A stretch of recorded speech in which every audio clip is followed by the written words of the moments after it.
God who wants a relationship with his people, a God who wants to dwell with his people. The temple is kind of a new Eden. And so it's central to Chronicles to remind us, all these kings and places and all the rest of it, that the heart of it is a God who wants relationship. And so the book ends, I think, on a high point, the people reminded of this beautiful promise of the Lord that he wants to dwell with his people.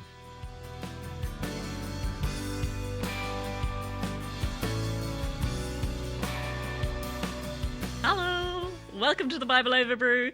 I'm Rachel Redeemed. We have Matt Sells with us, and we are here to get into 1 Chronicles. So, thebibleoverbrew.com has had some questions and notes to hopefully help steer you. You will have hopefully seen that you are very welcome to skim the chapters 1 to 9, as there is a lot of names, with our key chapters being 16 and 17 and 28 and 29. Matt, have you got Bible and brew, sir? Bible in hand, brew at the ready. Yeah, I'm feeling ready. I'm looking forward to you reading the first 9 chapters. I think that's how we should begin. Right. Yeah, I'm looking forward to it. Have you got a brew in hand? I do. It is something strawberry and blueberry with a hint of lemongrass. So I'm prepared. But I believe it is long been my turn for the story so far. Yes. So I think I shall attempt to gallantly make a journey through for us. We are back in the garden with a relational God in relationship with his creation. It's good, it's great, it's paradise, but the biggest thing is that people are in relationship with God. However, sin comes in, we get the sneaky serpent, and then the downness of leaving Eden to the east. And a holy God can't dwell with an unholy people who have rebelled against him. And so we follow the story through Genesis of shady characters doing shady things. And we see God's patience and graciousness, through much of the Old Testament, but, using these fairly rogue characters. And we do meet one random guy that is plucked out of obscurity called Abram, who becomes Abraham with the promises of God giving him a land, a people, and that he'll be blessed, and he'll be blessed to be a blessing. And all this jazz kicks off us keeping an eye out for those themes through the rest of the Old Testament.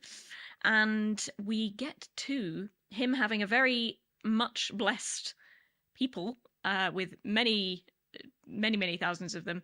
They are not quite in the land because they end up in Exodus, as in the book of Exodus, they end up in Egypt, which is even more of a down and kind of a death. And we have this amazing showdown between Yahweh and a godlike figure of Pharaoh, who's also a little bit serpent-like. So we've got another theme of that emerging. But Yahweh wins. They are taken out. They are taken up out of Egypt and brought into, I want to say the Promised Land, but we got a bit of dithering about. We got a bit of shilly-shallying, a bit here and thereing, a bit of whining, a bit of wandering. And then finally, we do get to the Promised Land, having been given a way to relate to a holy God. Thank you, Leviticus and Day of Atonement, and being able to relate through sacrifice and this tabernacle, God dwelling with his people in the midst of them when they've been wandering around in the desert with this camping. I want to say holiday, but it's definitely not a holiday. That's what follows camping in my vocabulary. So the Sinai showdown, again, we've got ups and downs, lots of those themes coming. We've got our eyes out for serpents and serpent crushers. And we get to the second giving of the law. So we did have the Old Testament Moses figure going up Sinai and getting the 10 Commandments for how they were going to live. But then we get that fleshed out again in Deuteronomy. And then I think we get to the Promised Land. So another body of water that they cross through into, what's the land they go into? Canaan. That's the one. So they're into Canaan. What else have I forgotten so far? Are we up to speed? All present and correct. Great. Love it. Then we go down further with Judges, and we see what happens when everyone does what they want and there's no good king and it's just a bun fight and it gets really dark and really ugly. It goes from bad to worse, basically. We just see God's people doing terrible things. And they were supposed to get rid of the folks in the land who were doing these horrible, horrible practices, and they were the ones who were doing, if not worse. So again, God isn't ignoring that, but he's kind of letting it go for a little bit.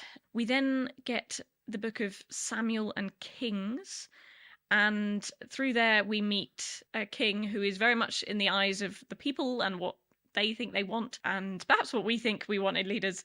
And then we see that Saul, who is that king, he's not the one.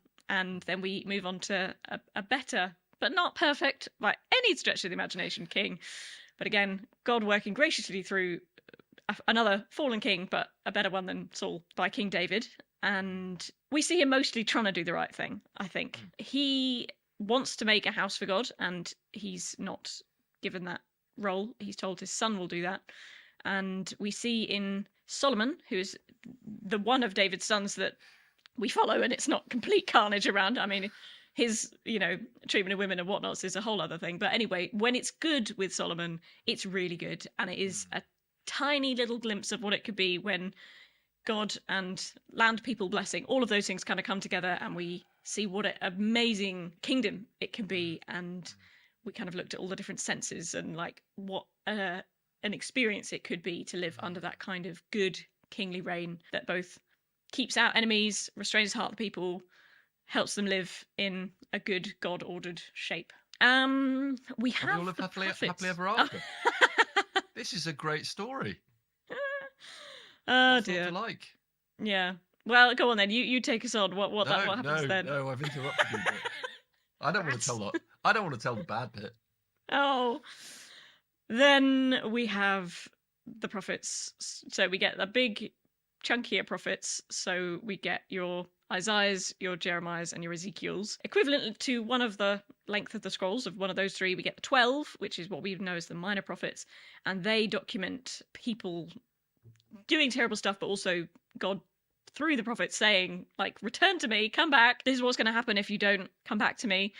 It's going to be exile, folks. I mean, he prophesied that way back in Deuteronomy. If you don't keep staying in relationship with me, your heart's already gone, so then you'll physically go as well. So we get that sadly teed up, and we painfully go through lots of judgment as we see all of that happening for Israel, for the surrounding nations impacting Israel. And so sadly, after Solomon, we get that all enacted, and we get the kingdom splitting. We get the northern kingdoms and southern kingdoms, and basically once the northern have gone, they set up their own kind of idol structures, and that's kind of that. We don't really hear much from them again. It's basically all bad news, even though we still have God's grace with like Elisha and Elijah turning up in the north. I'd never seen that before. But we do tend to focus in on the southern kingdoms, so Judah and a little bit of Benjamin, and that's where we follow the story through of looking for this kind of remnant to maybe be restored, because the top lot have been carted off into exile and the bottom lot also get carted off, but they do it in kind of 3 stages. Eventually it's the Babylonians, stories of Daniel, and then Esther in Persia, because the Persians then take over the Babylonians. So it is what was told was going to happen. They are warned and they're given so many chances to come back, and it's pretty tragic. We do get the books of Ezra and Nehemiah, where we see a geographical return, which has been heartening. Also kind of relieving that it's only a geographical return, in somewhat of that it's not all the prophecies of in the prophets. It was told to be amazing, like new hearts, kind of new restored relationships, and it being way better than what it kind of is when they just kind of have a temple and the fire doesn't fall. It's not God dwelling with people in the same way. So we are still looking forward to something a-coming.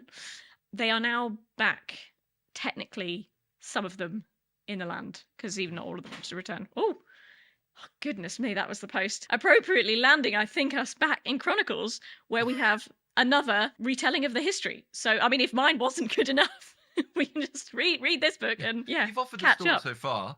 Let me read Chronicles for a different... But in a sense, we could title Chronicles the story so far. I mean, it's just so helpful tracing that history. As you rightly said, that the people, they'd been sent into exile to the east because of their sin. They'd come back, geographically at least, but it seems their hearts were possibly still far away. And all these glorious promises of hope in the prophets, as you said, new relationship, new temple, new covenant. that hasn't happened yet. The restoration, the peace. This is not the glory days of Solomon. And so Mm. Ezra and Nehemiah sort of ends on a bit of a whimper, and we think, okay, is that the end of the Old Testament? But in our Hebrew Bible order, this is where 1 and 2 Chronicles come.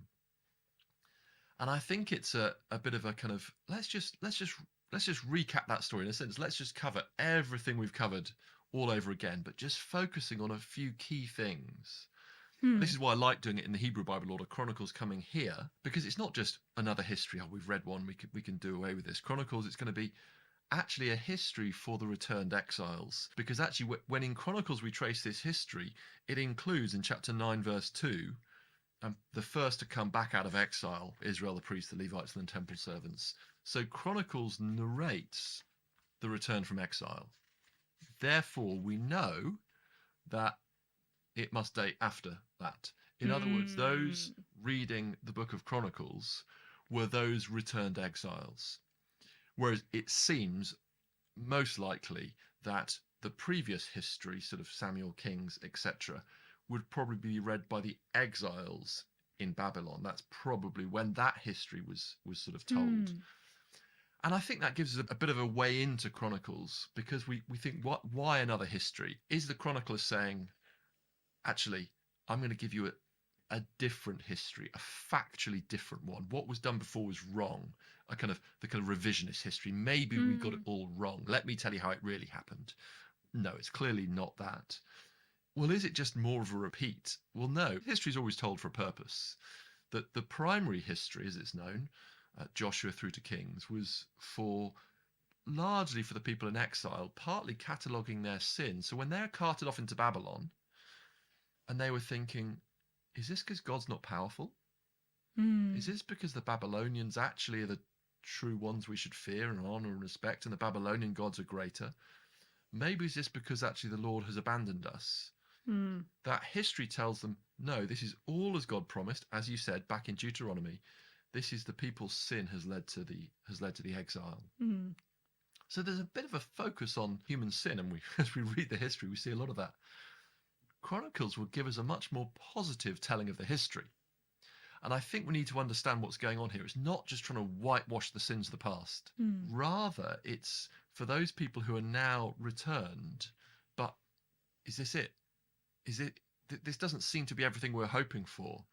They retell that history, highlighting the bits that are going to point us to the future, highlighting the importance of the Davidic kingship. So David and Solomon, at their best, get a lot of focus. There's a lot of focus on the temple and temple worship.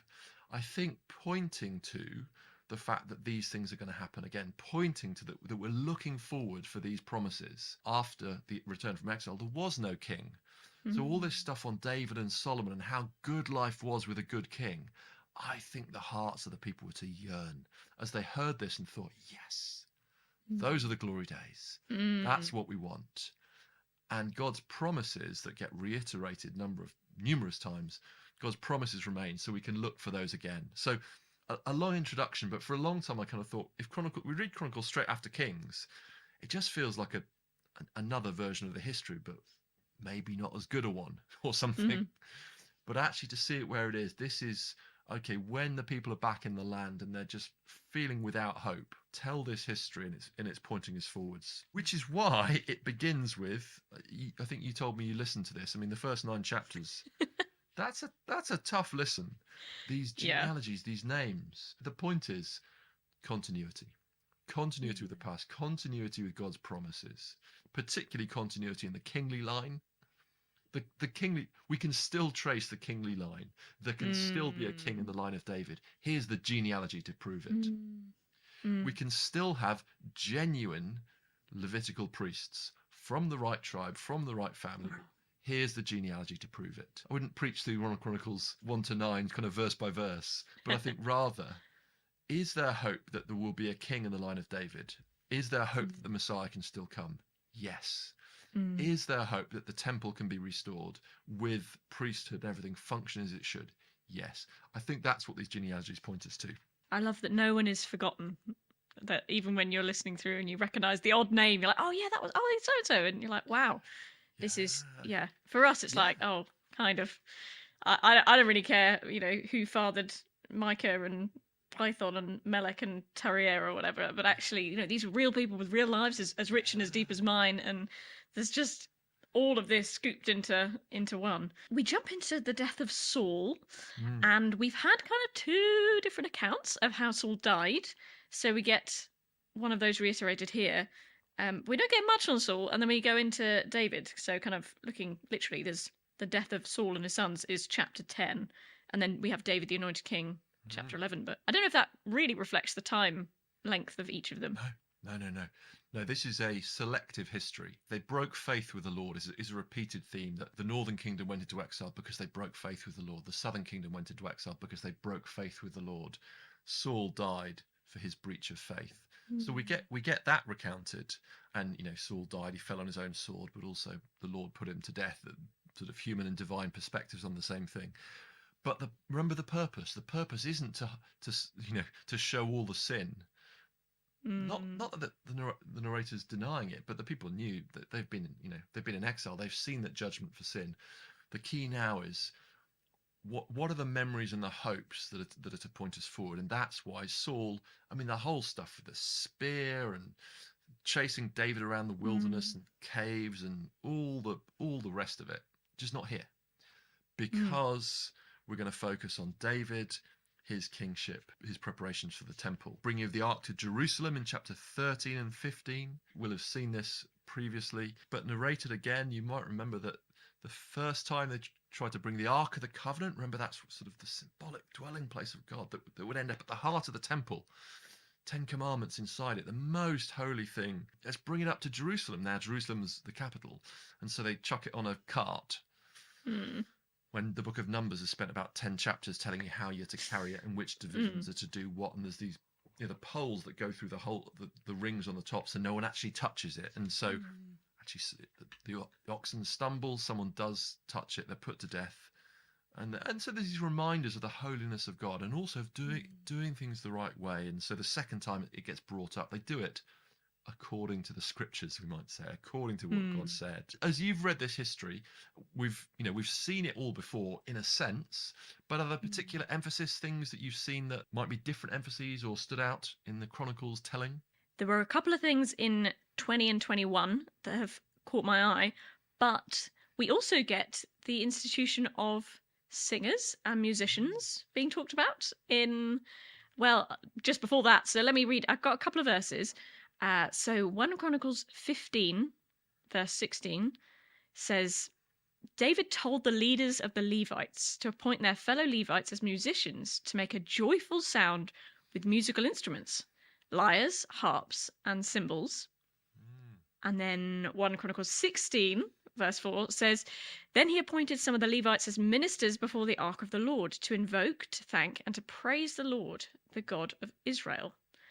So I'm getting more audible sung worship vibes than we might have had documented around the time of David. So both of us have an appreciation of music, so I feel we can cheer for this. Yeah, what's going on with this? This is there in the Samuel and Kings history, but Chronicles gives particular attention to the temple, and so we just learn much more about the music. I've started drawing in the margin little musical notes every time I see music in Chronicles, just to remind me, which is quite pleasing. But as you said, actually, Israelite worship, or at least corporate worship, was largely silent until David. Actually, under Moses, yes, there were sacrifices, there were Levitical sacrifices, and there are odd songs here and there, but we don't get the sense that these were sung regularly. But now there is singing. End of chapter 17, these ministers minister before the Lord regularly before the ark as each day required. This is daily singing, regular singing. And basically, Israelite worship breaks into song under King David. And we can wonder why that is. And I think it's because of where we are in the story, in salvation history.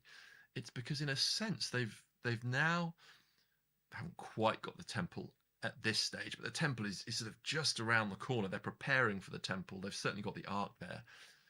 As they've come to God's place, with God enthroned amongst them, God ruling over them, the right response is song.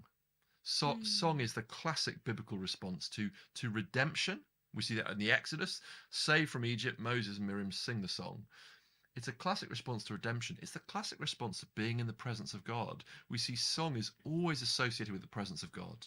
So the book of Revelation, full of song. The new creation, full of song. And it's this wonderful picture that actually a sort of a foretaste, I think, that now Israelite worship become. And interesting, there's joy at the heart of it. So much joy, thanking, praising in the heart of it here, because song is that sort of, it's like the empty-handed response. God's people then weren't there to desperately try and earn the favor of God. Rather, song was their open-hearted response to what he'd done for them. The salvation and bringing them into his presence, making them his people. Same for us today. When Christians gather to sing, John Stott talks about this in The Cross of Christ. He said this is distinctive of Christian worship. We're not coming to hope that maybe we can implore God to maybe bless us. No, in a sense, we're not coming to serve him, but he has served us in Christ, in all he's done. And our response is to thank him, to praise him, to celebrate that. John Stott talks about the church as a community of celebration. And I think we get a wonderful picture of that here. A psalm is then sung. We'll see so many of the psalms just celebrating who God is, what he's done, as well as that the priests there are to invoke, to thank, and to praise. And perhaps we've got the three types of psalm. If invoke could be the sort of lament, to cry out to him, to thanksgiving psalms, to praise. Maybe we've got the three types of psalm there. Maybe not. It doesn't really matter. But the centrality of God's people, once they've been rescued, once they're in the presence of God, they sing. Actually, that's why in the Psalm 137, by the rivers of Babylon we sat and wept.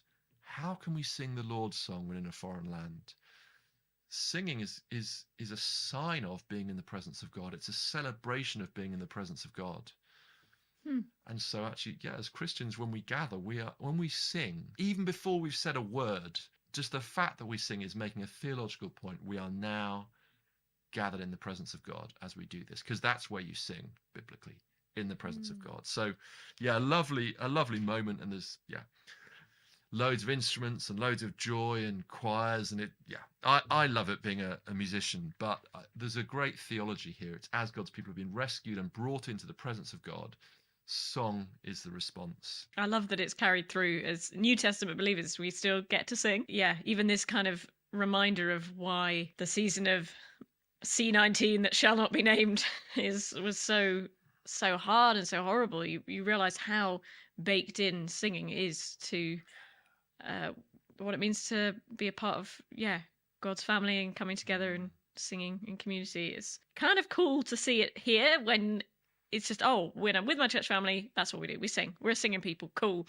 And then just be like, what? Why do we sing? You're like, here we go. But two trickier bits of 2021 that stood out. Verse 1 of 20, in the spring of the year, the time when the kings go out to battle, Joab led out the army and ravaged the country of the Ammonites and came and besieged Rabbah. But David remained at Jerusalem. And Joab struck down Rabbah and overthrew it. And I think that's where we get Bathsheba, because that little one sentence that says that David remained at Jerusalem has a lot going on behind it. Yes. So that's a negative one. I think a positive one is chapter 21, verse 1. Then Satan stood against Israel and incited David to number Israel. So when previously we'd seen that David was doing censuses, sometimes commanded of the Lord, sometimes not, and being like, wait, what is going on here? To know that, this is commenting on that as saying this was not just a neutral thing of like, he was just kind of seeing how big his army was. Maybe he shouldn't quite been putting his emphasis on his own strength, maybe, but being like, Satan stood against Israel. Cool, right. Well, that clears that up. Do you have thoughts for us? Yeah, and actually really helpful as you've done to bring the two together. I've got a little scribble in my Bible. Why is one sin recorded but the other not? Yeah, chapter 20, we might be going, Bathsheba, David, chronicler, do you not remember? Yes, they remember. They've got the primary history as well. This is not trying to whitewash David. It's rather saying, as we look to the future, which bits of this history are going to help us look forward with hope? Hence why not all the Saul stuff is in there. We don't need to know much about Saul because actually he's not a pattern for what's to come. So this isn't whitewashing David at all. Psalm 51 is probably well known by now. Bathsheba appears in Jesus' genealogy, Uriah the Hittite. The Bible doesn't try to hide this, but rather it's saying, as we look back to the past, what are the things to hold on to as hopes to come? We get less of Solomon's sin than in the King's account. Again, not saying Solomon was perfect, but it's saying when things were at their best, what can we learn? So in a sense, the surprise for me is not that Bathsheba's not in there, but that this census in chapter 21 is in there. I think it's trusting in military might, as you said. I think, the Lord is the one who fights for you. David saying, I just need to count all my armies. It seems to be a misplaced trust. I do have to say, I think there's a lesson there for me, and I'm sure others. Just kind of, I need to number my people just to see how great and strong and powerful I am. I'm sure that's a danger for those in leadership of kind of trusting in these things. But actually, here it's a wicked thing. Satan even incited him to do it. Samuel, it's the Lord who sort of incited him to do it. It's amazing. We get sort of human responsibility, evil deeds of Satan, and the Lord superintending the whole thing. And we think, well, how does that all fit together? But I think the reason we get it here, and maybe this helps us, is the Lord says he'll punish because of this, either famine or devastation by enemies, or 3 days of the sword of the Lord, a plague. And David says, well, not a famine, not the enemies. Let me fall into your hands at least, Lord, because your mercy is great. The Lord sends a plague. But then the Lord stays his hand. He sort of relents from this. And the angel of the Lord, whose hand is stayed, is at this threshing floor of Ornan the Jebusite. And what a random detail. The threshing floor, the place you used to go and kind of, thresh, winnow your barley or whatever. But that's where the Lord's plague was stopped. That's even where, 21 verse 17, David says, please let your hand, O Lord my God, be against me, against my father's house, but don't let the plague be on your people. And so this threshing floor, which is the place where God averted judgment, and David even seems to be saying, let the judgment fall on me, not the people. 22 verse 1, David says, here shall be the site of the temple. Chronicles is focusing on the temple, actually, that place of judgment averted. And it doesn't particularly fall on David at this point, but even a king who's willing to take judgment in the place of his people, that is the site the temple gets built.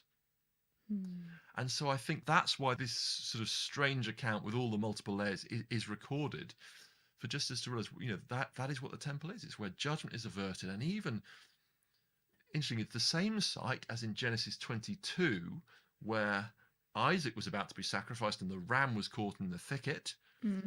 We learn this site is also Mount Moriah. This threshing floor was on Mount Moriah. So it's the place where Isaac was spared because a lamb came in the place. It's a place where the people were spared because a king might even stand in their place. So all this is pointing towards what's going on in the temple. And of course, they wouldn't have been able to put all this together. But for us as Christians, we can go, okay, the temple, those sacrifices, that's a really significant place. And possibly just this hint that it might even be the king who will suffer in place of the people. And then in chapter 22, we get a retelling of the covenant God made with David. So verse 6 through to 10 says, then he called for his son Solomon and charged him to build a house for the Lord, the God of Israel. David said to Solomon, my son, I had it in my heart to build a house for the name of the Lord my God. But this word of the Lord came to me. You have shed much blood and have fought many wars. You are not to build a house for my name, because you have shed much blood on the earth in my sight. But you will have a son who will be a man of peace and rest, and I will give him rest from all his enemies on every side. His name will be Solomon, and I will grant Israel peace and quiet during his reign. He will be the one who will build a house for my name. He will be my son, and I will be his father. I will establish the throne of his kingdom over Israel forever. Yes, this is David telling his son Solomon that the covenant the Lord's made with him. It's been recounted already in Chronicles in chapter 17. Actually, at the very end of Chronicles, we'll get it a third time. And it's clearly important for not just Solomon in the narrative to hear it, but the people after exile to hear. Remember, they had no king at this point, but 3 times in the narrative of Chronicles, the people reading are reminded of this promise. I think because, well, God's promises don't have an expiry date. God promised to David a son who would reign forever. God promised to David a son who would build the temple, partially fulfilled in Solomon. But the language here, I would establish his royal throne in Israel forever. It's too great for Solomon, and so we're looking for David's greater son that we know to be Jesus. But the fact that 3 times in Chronicles this covenant or this promise is repeated is just, this is one of the things that people are to look forward to. And so as we finish the Old Testament, we're not quite there yet, but we're just perilously close to the end of the Old Testament. One of the great unfulfilled promises is this king who will come, who will be in such a close relationship with God that he'll be like a son to him. Well, actually, he will be God's son, we'll come to discover. Interesting here, he will be a man of rest and peace. David had shed too much blood to build the temple. He'll be a man of rest and peace. And they're big Bible words, rest, right from the start. Adam and Eve were rested in the garden. But then conflict came about due to sin. So a man of rest and peace. This is a man who will sort of restore Eden. And so this is the great promise that, as I say, partially fulfilled in Solomon. The Old Testament is coming to its close. We're looking for this great son of David to come. We're looking for this Messiah, because remember, Messiah simply means anointed king. And so there's this growing hope as the Old Testament progresses. The Messiah will come. Capital M, Messiah, the king who will put things right, who will restore peace and prosperity, like Solomon is best, but so much greater. That's really the focus, and we'll see this going on into 2 Chronicles. We see the Lord establishing David's kingdom. Actually, a verse back from chapter 14.